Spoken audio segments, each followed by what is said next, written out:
set. So, very good evening to all of you. Hope you all are studying at your home and preparing well for the board exam. Is it so? Because this is a one time chance, है ना. एक बार हाथ से निकल गया तो फिर दिक्कत है, फिर साल भर जो है वो सारा जीवन जो है पछताना ही पड़ेगा कि ऐसा था वैसे था. तो इसीलिए शुरू से ही अगर हम लोग प्रैक्टिस करेंगे, सही से पढ़ेंगे, तो आई होप कि कोई प्रॉब्लम नहीं होगा, है ना. बाकी तो मैं हूँ साथ में, तो मुझे कोई दिक्कत नहीं है ना. तो हम लोगों ने जो है वो 4 चैप्टर्स अभी तक साइंस में कंप्लीट कर लिए हैं. We have completed 4 chapters in science, है ना. 1 from chemistry, 1 from biology, 2 from physics. Okay, so I think and I hope positively that you have completed the whole revision of the 4 chapters. You have completed the in-text exercise questions. You have your own notes of the chapters, and you have a good grip on the chapter, है ना, by revising it many times. I hope this. अगर ऐसा नहीं है तो करो, है ना, क्योंकि जितनी बार रिवाइज करोगे तुम लोग उतना ही बेहतर है तुम्हारा गेम. अंडरस्टूड? तो ये एक इम्पॉर्टेंट बात है. Okay, so now coming to the point, जो मैं बताना चाहता हूँ क्या है कि today we are going to discuss a new chapter which is the second chapter of our book, that is the acids, bases and salts, which is a part of chemistry. Is it so? So before starting the chapter, I would like to give you some basic information. I would like to ask you some questions that in class 7 we all have read about acids, bases, salts, है ना. Water acids, water bases, water salts, we have read about it. So I think that you people still remember those things, those definitions which you people have read in class. Is it so? So let's have a quick revision on that, and let's brush it up. Okay, so if we talk about the physical properties, the physical characteristics of acid. So what are the physical properties of acid which we have read? Okay, the first property was acids are corrosive in nature. Okay. The second property was acids are sour in taste. Okay. The third property was acid turn blue litmus into red. Okay. The fourth property was acids are the donor of hydrogen. Is it so? So acid are donor of hydrogen. They have very much hydrogen ions with them, and whenever they dissolve in the solution, so they donate hydrogen ions in the solution. Okay, so this is the basic physical property of your acids. So if we talk about the physical properties of bases, so we know that the physical properties of bases, that bases are also corrosive in nature. We know that bases are soapy to touch. Bases turns red litmus into blue. And what else? What? Litmus, touch, corrosive. It is bitter in taste. Okay, so these are some 3-4 properties which we have read in class 7. Okay, now coming to the next question. I hope that you people know about this. That litmus. We are talking about an indicator. Litmus. Okay, litmus is an indicator. It's a natural indicator. So we know that the litmus indicator comes in 2 colors. One is blue and one is red. If the blue color changes into red, this means it's acid, and if the red changes into blue, this means it's a base. Is it? Now, if I'll ask you that, can you people tell me that the litmus, the indicator litmus, about which we are talking about, what is the source of that litmus paper? वो litmus paper कहाँ से आता है, कहाँ कैसे मिलता है ना. तो दिस यू शुड नो. अगर नहीं जानते हो तो जानना चाहिए. ऐसे तो तुम लोग को ये सब जो भी मैं बता रहा हूँ सब कुछ 7 में पढ़े हो. मैं जस्ट एक क्विक रिवीजन करवा रहा हूँ पेपर का. तो litmus is obtained from the lichens, LICHENS, lichens. अभी सवाल है लाइकेंस, तो जानते हो तुम लोग, है ना. Water lichens. Lichens are the association between what? Algae and fungi. Lichens are the association between algae and fungi. You people know about that, है ना, जानते. चलो सही. तो ये हो गया ये. अभी इंडिकेटर का ही अगर हम लोग बात कर रहे हैं तो हम लोग को कुछ और भी इंडिकेटर्स का नाम जो है वो याद करना चाहिए, क्योंकि हम लोग पढ़े हैं. We have read about that. तो इंडिकेटर्स में हम लोगों ने क्या क्या पढ़ा है? हम लोग पढ़े थे litmus as a indicator. turmeric as an indicator, China rose as an indicator, phenolphthalein as an indicator, methyl orange as an indicator. Is it so? हम लोगों ने बहुत सारे 4-5 इंडिकेटर्स के बारे में पढ़े थे, हम लोगों ने टेस्ट भी किया था, रिएक्शन भी किया था, कलर चेंज भी देखा था, है ना, सब कुछ देखा था, हम लोगों ने नोट किया था, लर्न भी किया था, एग्जाम में लिख के भी आ गए, पास भी हो गए, आज 10 में पहुँचे हैं। लेकिन जो भी पढ़ा था उसको एक बार फिर से पढ़ने की ज़रूरत है ना।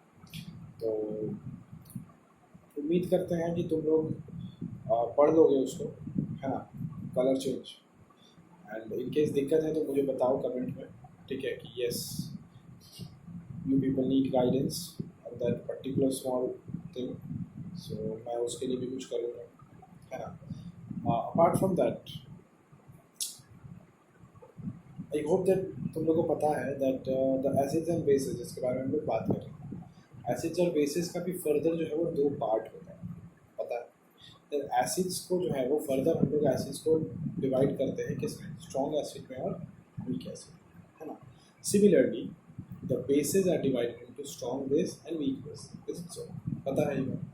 तो अगर मैं तुम लोग से पूछूं, है ना, कि give me the example of 3 strong bases का नाम बताओ, 3 स्ट्रॉन्ग एसिड्स का नाम बताओ, similarly 3 weak acids and 3 weak bases का नाम बताओ, तुम लोग आई थिंक बता दो, तुम बता दो, है ना। अगर नहीं बता पा रहे हो तो अब क्या करना चाहिए तुम, एट दिस लेवल, तो क्लास 10 में हो तो ये सब तुमको जानना ज़रूरी है। जैसे hydrochloric acid HCl, nitric acid HNO3, sulphuric acid H2SO4, these all are strong acids. जबकि अगर हम वीक एसिड का बात करें तो वीक एसिड्स में हम लोग का क्या है, हम लोग का एसिटिक एसिड है, सबसे पहला जिसका नाम है हम लोग के पास एसिटिक एसिड, जिसका नाम है विनेगर, है ना।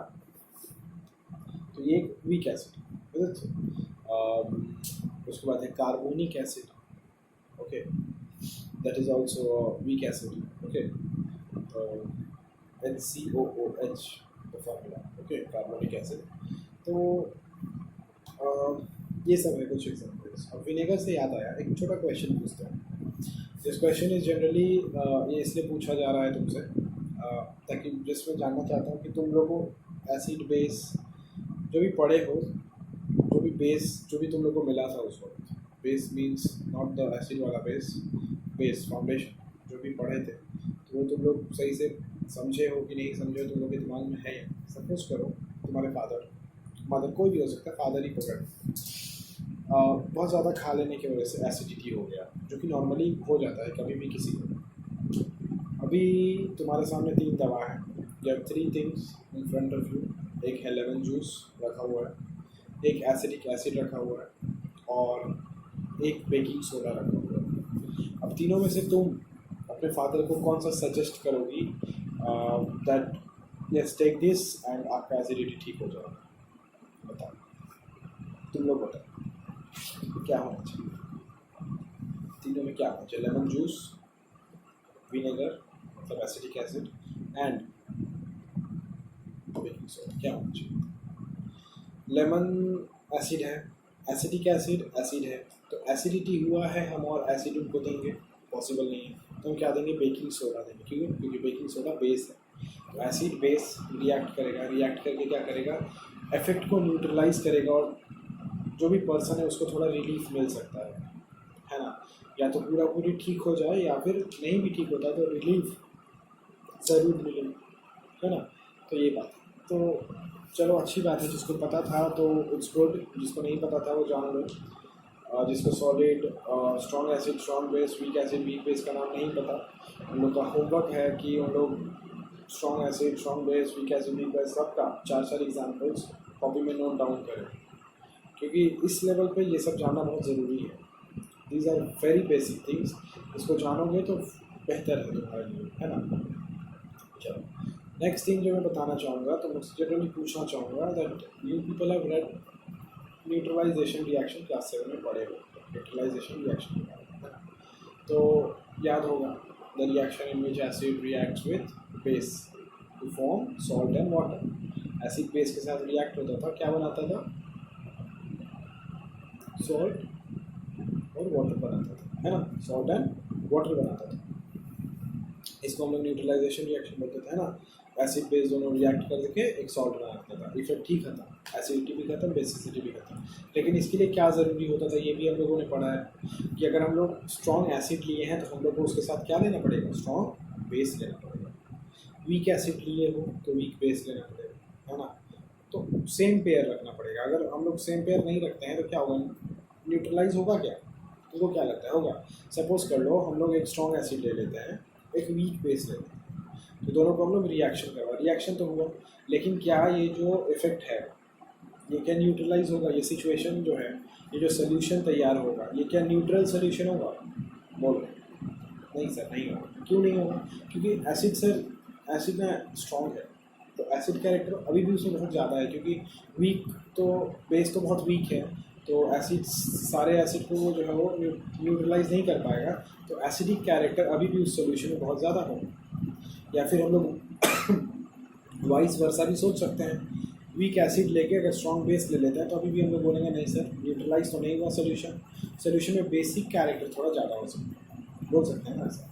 तो इसीलिए ये भी ध्यान देने वाला बात है कि जब भी हम लोग कर रहे हैं न्यूट्रलाइजेशन रिएक्शन तो सेम टाइप ऑफ जो है वो हमारा एसिड एंड बेस होना चाहिए, स्ट्रॉन्ग वीक वीक, है ना, नहीं तो गड़बड़ हो जाएगा, एकदम गड़बड़ हो जाना है, तो ऐसा नहीं होना चाहिए। तो इसके लिए ही जनरली हम लोग को ये जानना चाहिए कि क्या क्या स्ट्रॉन्ग मेटल्स स्ट्रॉन्ग एसिड्स होते हैं, क्या क्या स्ट्रॉन्ग बेसिस होते हैं, क्या क्या वीक एसिड्स हैं, क्या क्या वीक बेसिस होते हैं, ये जानना बहुत ज़रूरी है, तभी तुम सही से जो है वो काम को कर पाओगे। चैप्टर को सही से समझना है अगर आज अभी इस साल, तो पहले का सारा बेस जो है उसको क्लियर करो, बेसिक को क्लियर करो, तब ये सब बहुत आसानी से समझ में आएगा, बहुत मेहनत की ज़रूरत नहीं पड़ेगी। अंडरस्टूड, चलो ठीक है।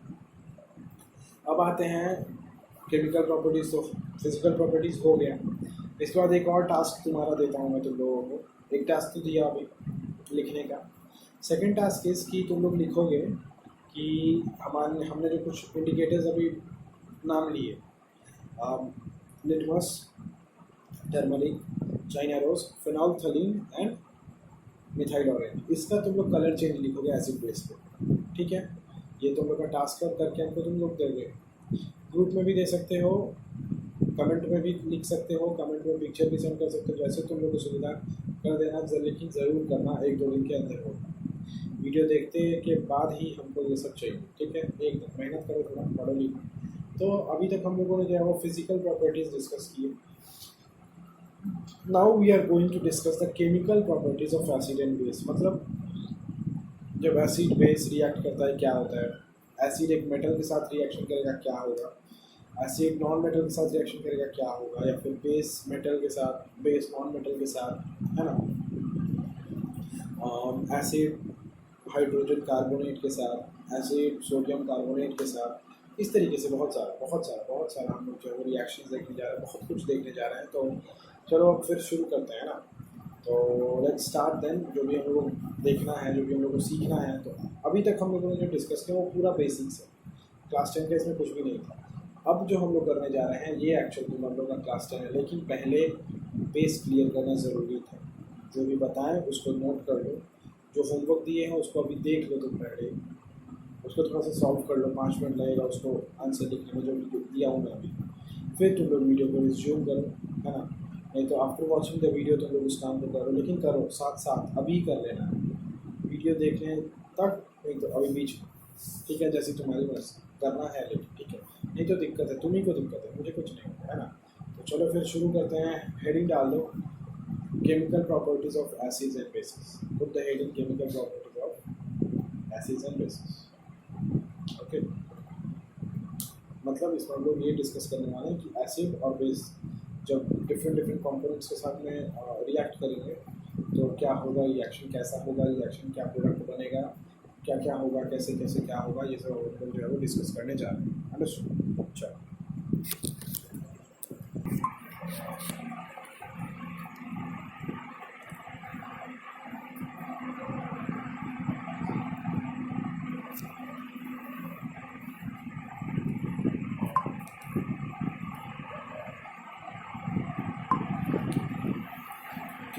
तो आई थिंक तुम लोगों ने हेडिंग डाल दिया है ना। तो चलो फिर हम लोग सबसे पहला टाइप जो है वो देखते हैं, एसिड के साथ जो रिएक्शन क्या है ना। चलो, the first type is what happens when acid reacts with metal, है ना। जब एक एसिड जो है वो किसी भी मेटल के साथ में रिएक्ट करता है तो क्या बनाता है, क्या फॉर्म होता है। तो लिख लो, ये जनरल बात है जो कि हम लोग को पता रहना चाहिए, that acid react with metal give salt plus hydrogen gas, ये लिबरेट करता है ना। एसिड जब भी किसी मेटल के साथ रिएक्ट करेगा तो क्या लिबरेट करेगा, वो बनाएगा सॉल्ट, एक सॉल्ट बनाएगा और हाइड्रोजन गैस साथ में लिबरेट करेगा, है ना। इसका एक एग्जांपल ले लेते हैं अगर, है ना। तो देख लो, एक एग्जांपल ले लो, एक एसिड ले लो HCl, एक मेटल ले लो जिंक, है ना। क्या बनाएगा, ZnCl2 प्लस H2, यहाँ पे आ जाएगा 2 आ गया, है ना। HCl जो है वो लिक्विड है, जिंक सॉलिड है, ZnCl2 सॉलिड है, हाइड्रोजन गैस है ना। तो एक रिएक्शन हो गया। इस रिएक्शन में हम लोगों ने देखा क्या, ये हमारा एसिड है, ये है ना, ये क्या है, ये है एसिड, ये क्या है, एक मेटल, ये क्या है, एक सॉल्ट, और ये क्या है, गैस, हाइड्रोजन गैस, है ना। तो इस चीज़ को, ये जनरल फॉर्मूला है जिसको हम लोग एक रिएक्शन के थ्रू देख के समझ गए। चलो सही है। नेक्स्ट एक रिएक्शन देखो, अगर मैं तुम लोगों को बताऊँ तो क्या होता है, if base plus metal, base के साथ अगर मेटल होता है तो क्या होगा, तभी भी सेम होगा, सॉल्ट प्लस हाइड्रोजन गैस, है ना। एक बेस ले लो, तब करके देख लो।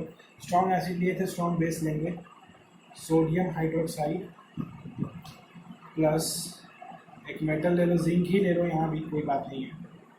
और क्या बनाएगा, Na2 ZnO2 plus H2। This is very very important reaction, this is very very important. क्यों, क्योंकि यहाँ पे एक ऐसा सॉल्ट बनता है जिसका नाम बहुत कम जानते हो तुम, इसका नाम होता है सोडियम जिंकेट। ओके, अब यहाँ से अगर एक सवाल उठ जाए कि सर जिंकेट, ये जिंकेट का क्या फॉर्मूला है, ये जिंकेट का क्या फंडा क्या है इसका, है ना, क्या है ये जिंकेट।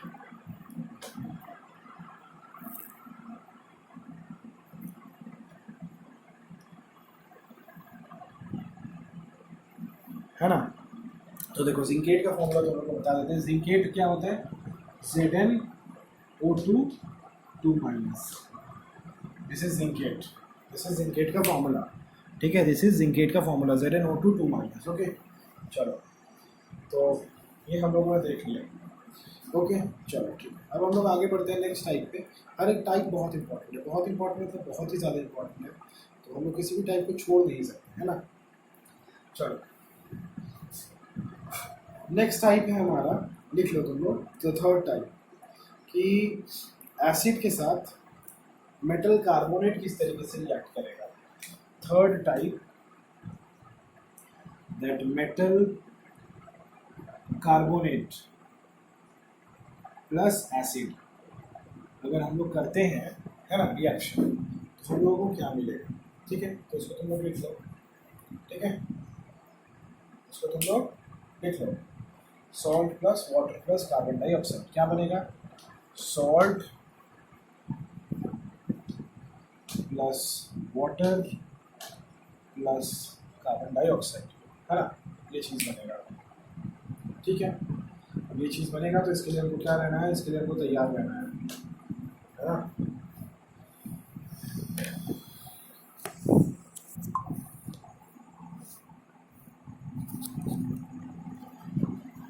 ओके, तो देखो क्या बनेगा, हाँ, मेटल कार्बोनेट मतलब क्या, कोई भी कार्बोनेट ले लो, सोडियम कार्बोनेट ले लो, सपोज करो सोडियम कार्बोनेट Na2CO3 प्लस एक एसिड ले लो HCl ले लो।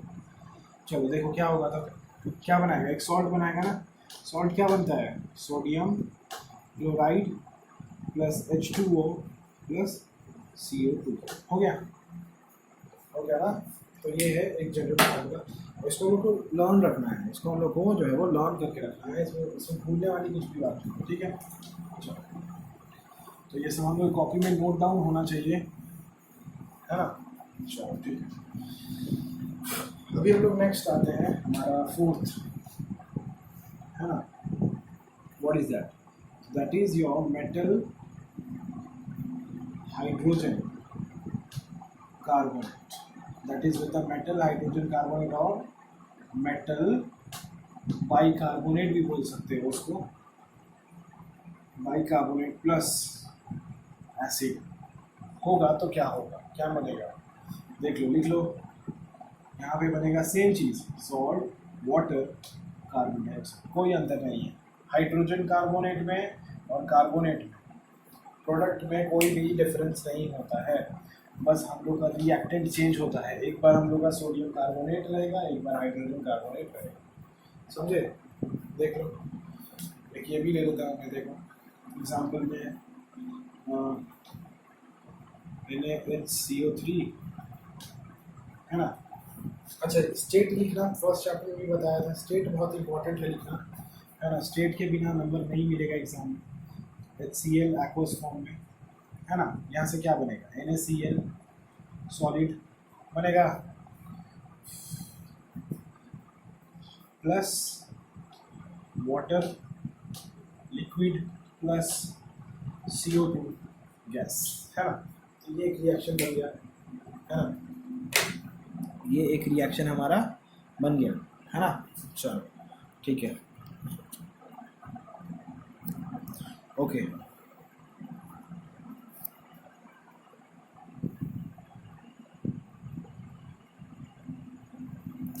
नेक्स्ट रिएक्शन पे आते हैं. ये सब जनरली जो जितना भी कुछ है ना, तो ये जनरली जितना भी कुछ है सब कुछ मोटा मोटी जो है वो लर्न ही करने वाला है. बस एक बार समझ जाओ, रिएक्शन देख के उसको लर्न कर लो, कोई भी दिक्कत नहीं होता है. उसके बाद कोई भी दिक्कत जो है वो नहीं होता है. अंडरस्टूड? कोई प्रॉब्लम नहीं होता है उसमें.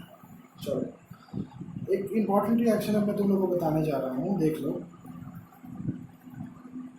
ठीक है, क्या इम्पोर्टेंट रिएक्शन है देखो.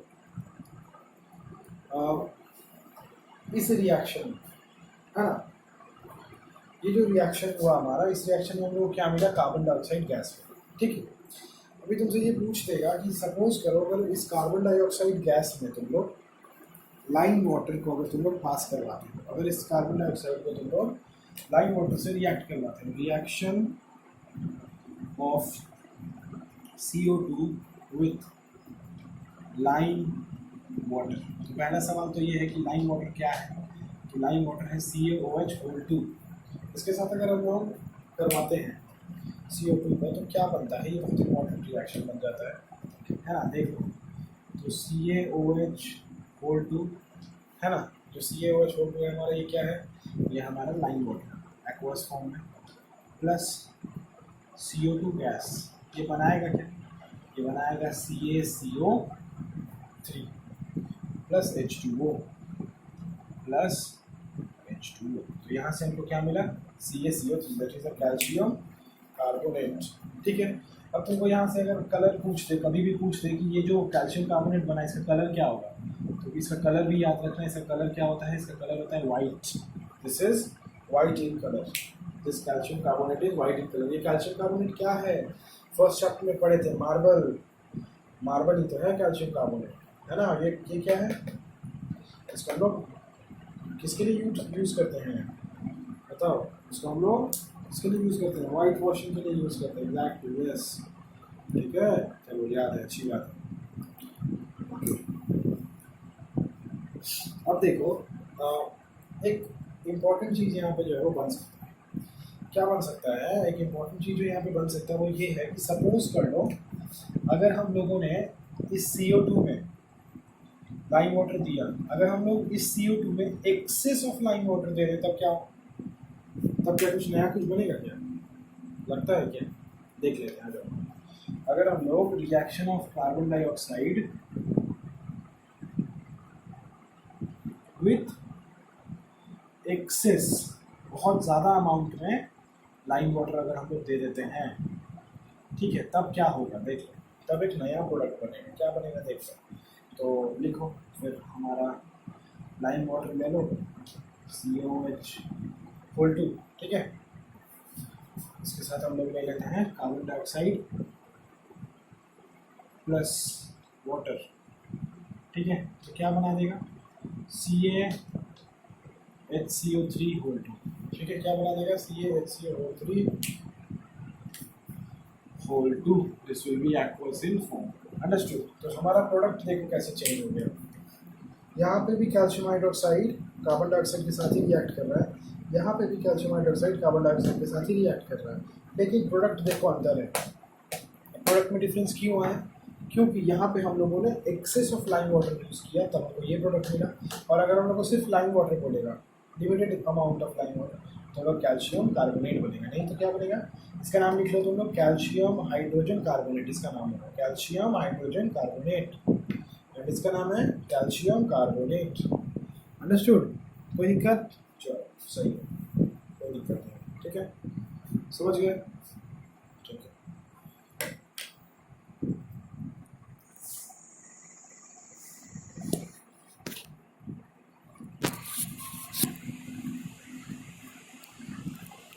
ओके,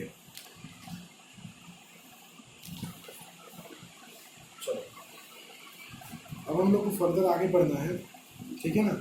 और हम लोग को बात करना है किसके बारे में? अब हम लोग को बात करना है न्यूट्रलाइजेशन रिएक्शन के बारे में, है ना। तो अब हम लोग बात करेंगे न्यूट्रलाइजेशन रिएक्शन के बारे में। तो इसका बेसिक एक रिएक्शन तुम लोग को लिख देता हूँ, है ना। न्यूट्रलाइजेशन रिएक्शन जो होता है वो मैं तुम लोग को लिख देता हूँ, ये तुम लोग को पता है, बताने की ज़रूरत नहीं है।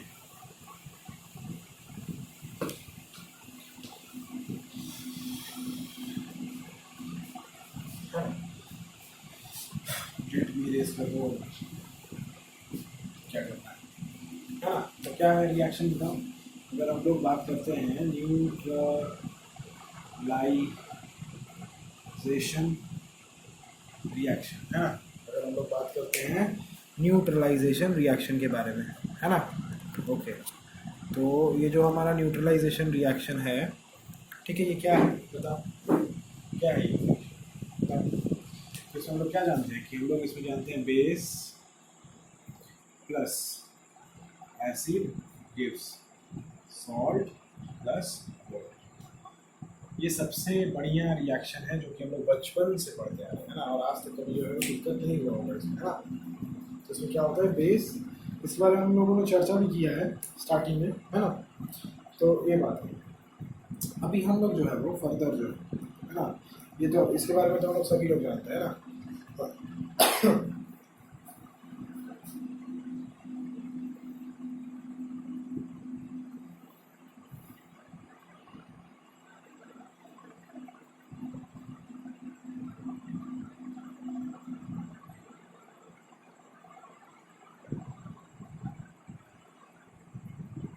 चलो अभी हम लोग जो है वो सब कुछ जानते हैं इसके बारे में, है ना। न्यूट्रलाइजेशन रिएक्शन के बारे में ज़्यादा कुछ जानने को है नहीं। एसिड बेस, स्ट्रॉन्ग एसिड के साथ स्ट्रॉन्ग बेस, वीक एसिड के साथ वीक बेस, है ना। चलो ठीक है, तो ये सब बातें जो है हम लोगों ने अभी डिस्कस किया। अभी नेक्स्ट वीडियो में हम लोग नेक्स्ट क्लास में जो डिस्कस करेंगे वो क्या है कि एसिड्स के साथ फर्दर और भी कॉम्पोनेंट्स जैसे metal oxide, non metallic oxide, है ना, इन लोगों का जो रिएक्शन है वो कैसा होगा, है ना। what are the constituent particles of acids bases, acids bases किस तरीके से काम करते हैं। मैंने एसिड की प्रॉपर्टी बताया था कि it is the donor of electrons. क्यों उसको डोनर ऑफ इलेक्ट्रॉन्स बोलते हैं, कैसे वो काम करते हैं, तो ये सब कुछ जो हम लोग डिटेल्स में जो है वो नेक्स्ट क्लास में, वो नेक्स्ट वीडियो में जो है हम लोग पढ़ने वाले हैं। अंडरस्टूड? तो टिल देन तुम लोग इतना पढ़ लो अच्छे से, थॉरोली रीड कर लो, है ना। कोई दिक्कत हो तो मुझे बताओ और उसके बाद मिलते हैं फिर नेक्स्ट वीडियो में। Okay, till then have a good day. Okay, चलो, थैंक यू।